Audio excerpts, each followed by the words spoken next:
This channel does not promote any violent, harmful, or illegal activities. All content provided by this channel is meant for an educational purpose only.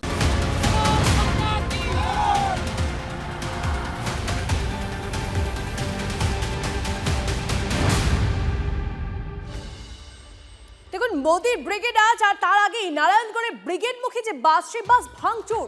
তৃণমূলের বিরুদ্ধে ভাঙচুরের অভিযোগ বিজেপির। নারায়ণগড় থেকে BJP কর্মী সমর্থকদের নিয়ে ব্রিগেডের উদ্দেশ্যে রওনা দিয়েছিল বাসটি। সেই সময় ভাঙচুর চালানো হয়, এক বিজেপি কর্মীকে মারধর করা হয় বলেও অভিযোগ। UEM Jaipur is a perfect target for prospective students aspiring for good jobs, good education with future-ready skills. ছবি দেখছেন আপনারা, সেই বাস ভাঙচুরের ছবি। নারায়ণগড়ের ঘটনা, বিজেপি কর্মী সমর্থকদের বাসে ভাঙচুরের অভিযোগ। ব্রিগেডমুখী বাসে বিজেপির কর্মী সমর্থকরা ছিলেন এবং সেই বাসে নিয়েই ব্রিগেডে রওনা দেওয়ার আগেই এই ভাঙচুর শুরু হয়। দেবব্রত আমাদের প্রতিনিধি আমাদের সঙ্গে রয়েছে। দেবব্রত, যারা বিজেপি কর্মী সমর্থকরা ছিলেন, কি অভিযোগ তাদের?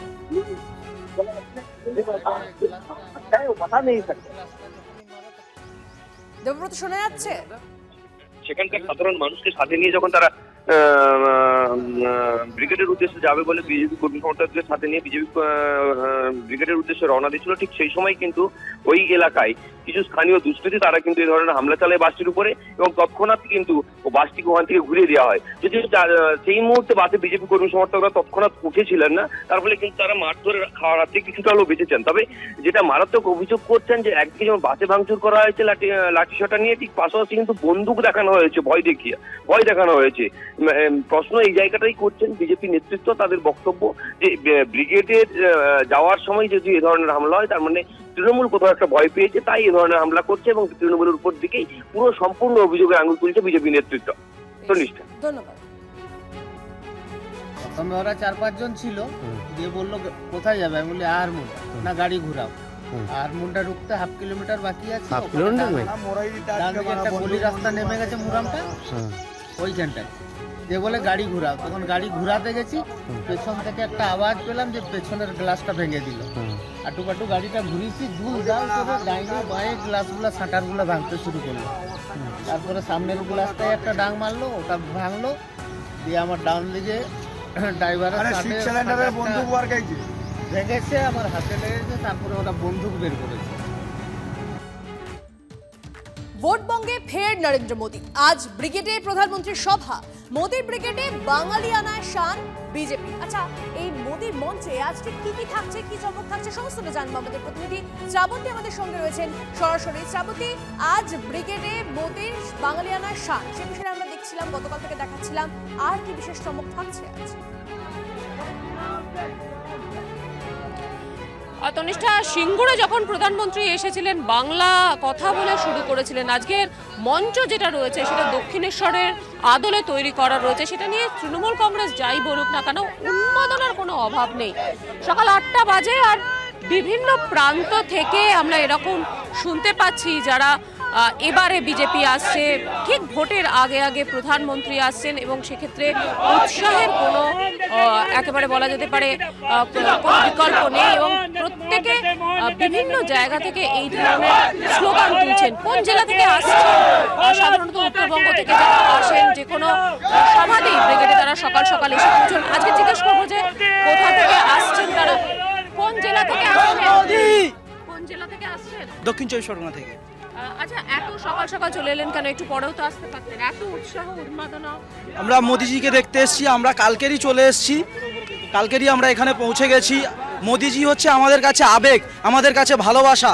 আর আমরা এসেছি বিশেষ করে আমরা বেকার যুবক, আমরা শিক্ষিত যুবক। বর্তমানে এই পশ্চিম বাংলার বুকে এই মাননীয় মমতা বন্দ্যোপাধ্যায় বেকার যুবক সমাজকে একটা অন্ধকারের বুকে ঠেলে দিয়েছে। তারা বেকার ভাতা দিচ্ছে, ভাতার নামে ভাওতাবাজি দিচ্ছে। আপনি বলুন, এখানকার পশ্চিমবাংলার মানুষ বুঝে গেছে যে উনি কিভাবে পশ্চিমবাংলার মানুষের সাথে ধোঁকাবাজি করছেন। আজকে তো কিছুদিনের মধ্যেই ভোট ঘোষণাও রয়েছে, হয়তো 1 বা 2 দিনের মধ্যে। আজকের কি বার্তা প্রধানমন্ত্রী আপনাদের জন্য দেবেন? আপনারা কি আশা করছেন, কি চাইছেন? আমরা তো চাইছি যে উনি নিশ্চয়ই পশ্চিমবাংলার জন্য ভালো কিছু রাখবেন। ওনা বিভিন্ন উন্নয়নমূলক প্রকল্পের ঘোষণা আজকের করবেন, রোডম্যাপেরও ঘোষণা করবেন। আমরা সেই আশায় রয়েছি, সেই মহেন্দ্র খানের আশায় রয়েছি। তার সাক্ষী হতে চলেছি, সারা পশ্চিমবঙ্গবাসী তার সাক্ষী হতে চলেছে। 2026-এর নির্বাচন মানুষ ঠিক করে নিয়েছে যে তৃণমূলকে বিসর্জন দেবে। এবার কি বিজেপি আসছে?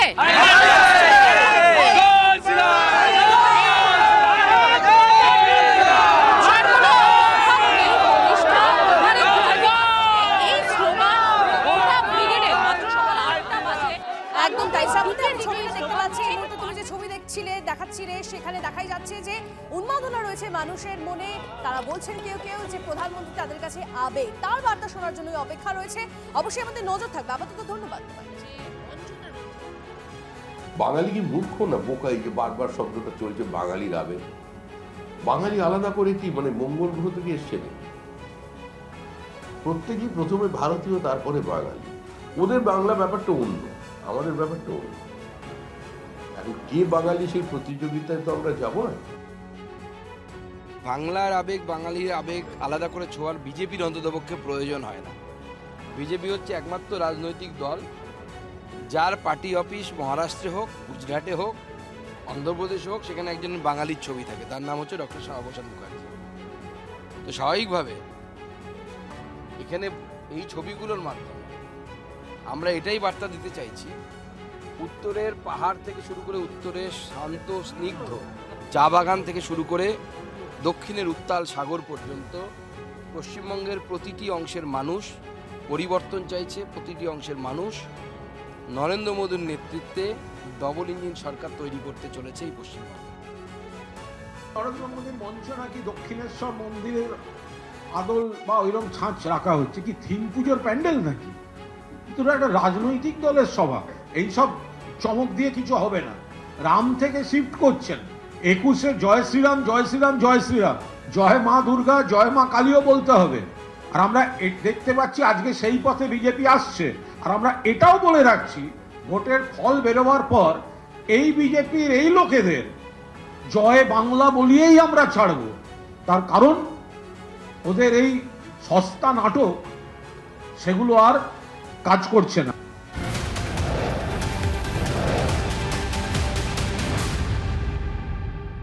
প্রধানমন্ত্রী ব্রিগেডের সভা ঘিরে কড়া নিরাপত্তা। নরেন্দ্র মোদীর সভার নিরাপত্তার দায়িত্বে থাকবেন এডিজি কোস্টাল। ব্রিগেড ও আশপাশের এলাকা বেশ কয়েকটি সেক্টরে ভাগ করে নিরাপত্তার বন্দোবস্ত। 4-5টি সেক্টরের দায়িত্বে থাকবেন যুগ্ম কমিশনার পদের অফিসাররা। কিছু সেক্টরের দায়িত্বে ডেপুটি কমিশনার পদমর্যাদার অফিসাররা। প্রায় 3000 বাহিনী মোতায়েন করছে লালবাজার। সভার নিরাপত্তায় থাকবে প্রায় 50টি পুলিশ পিকেট। মঞ্চ ও সংলগ্ন এলাকায় থাকবে পর্যাপ্ত সিসিটিভি। বহুতল থেকেও নজরদারি চালাবে পুলিশ। এদিকে মোদীর সভায় ব্রিগেড ভরাতে ভিন রাজ্য থেকে লোক আনা হচ্ছে, এই অভিযোগ তৃণমূলের। মাঠ জুড়ে বসানো হয়েছে 40,000 চেয়ার। দেখে মনে হবে ব্রিগেড ভরেছে, 20,000-এর বেশি লোক হবে না, দাবি কুণাল ঘোষের। এদিকে দুর্গাপুর স্টেশন থেকে স্পেশাল ট্রেনে কলকাতা রওনা বিজেপি নেতাকর্মীদের। সেই ছবিও দেখাবো আপনাদেরকে, যে দুর্গাপুর থেকে স্পেশাল ট্রেনে কলকাতা রওনা বিজেপি নেতাকর্মীদের। এটা শেষ হবে তৃণমূলের বিদায় যে ঘন্টাটা, তা আজকেই শুরু হবে। এবং মমতা ব্যানার্জি যা ভিড় দেখবে তা দেখে মমতা ব্যানার্জি যে ভোট লড়বে কিনা তার সন্দেহজনক ব্যাপার। এই সরকারটার বিদায় চায়, বাংলার মানুষ চায় মমতার বিসর্জন। সেই বিসর্জনের পালা শুরু হয়েছে। দুর্গাপুর থেকে আজকে দেখছেন দুটো বিধানসভার শয়ে শয়ে কার্যকর্তায় ট্রেনে উঠছে কলকাতায় যাওয়ার জন্য। নরেন্দ্র মোদীর ব্রিগেডের সভা বাংলা প্রবর্তন ডাক দেওয়া হয়েছে, পাল্টা দেওয়া চায় বিজেপি সরকার। দুর্গাপুরের পশ্চিম বিধানসভার সমস্ত কর্মীরা, মহিলারা, যুবরা হাজার লাইন দিয়েছে। ট্রেন এসছে, ট্রেনে যাবো আমরা। আমি কারবিলি করছি, মানুষ উৎসাহের সঙ্গে গ্রহণ করছেন। এবার পরিবর্তন ডাক দিয়ে দেওয়া হয়েছে, পরিবর্তন হচ্ছে, আর এটা বোঝা যাচ্ছে। মানুষজন আসতে শুরু করেছেন ইতিমধ্যেই দূর দূরান্ত থেকে। কাটোয়া থেকেও এবার ব্রিগেডের উদ্দেশ্যে রওনা বিজেপি কর্মী সমর্থকদের। মিছিল করে কাটোয়া স্টেশনে পৌঁছন তারা, সেখান থেকে ট্রেনে করে কলকাতা রওনা।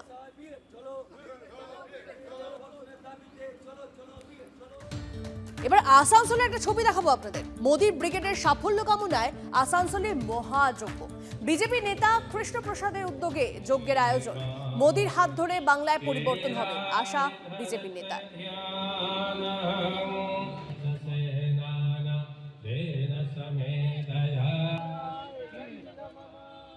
পরিবর্তন যাত্রা, পরিবর্তন সভা, একটাই লক্ষ্য যে পশ্চিম বাংলাতে পরিবর্তন করতে হবে।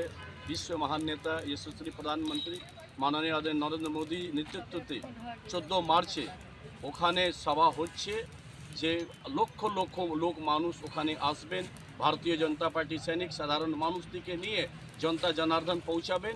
এই জন্য আমরা এই হবনটা করছি কি 14 মার্চ সফল মণ্ডিত করার জন্য লক্ষ লক্ষ মানুষ পৌঁছাবেন, সেই 14 মার্চ সফল হোক। আর এবার চাইছি 2026 পরিবর্তন দরকার আছে, টিএমসি দুর্নীতি খিলাফে, অন্যায় খিলাফে, আর এদেরকে বধ করার জন্য যেরকম আজ থেকে 10,000 বছর আগে হবন হতো, কে রাক্ষসকে বধ করার জন্য হবন হতো, সেভাবে আজ আমরা হবন করেছি যে টিএমসিকে বধ করতে হবে আর টিএমসিতে গঙ্গাতে বিসর্জন দিতে হবে। এই জন্য আমরা হবন করেছি।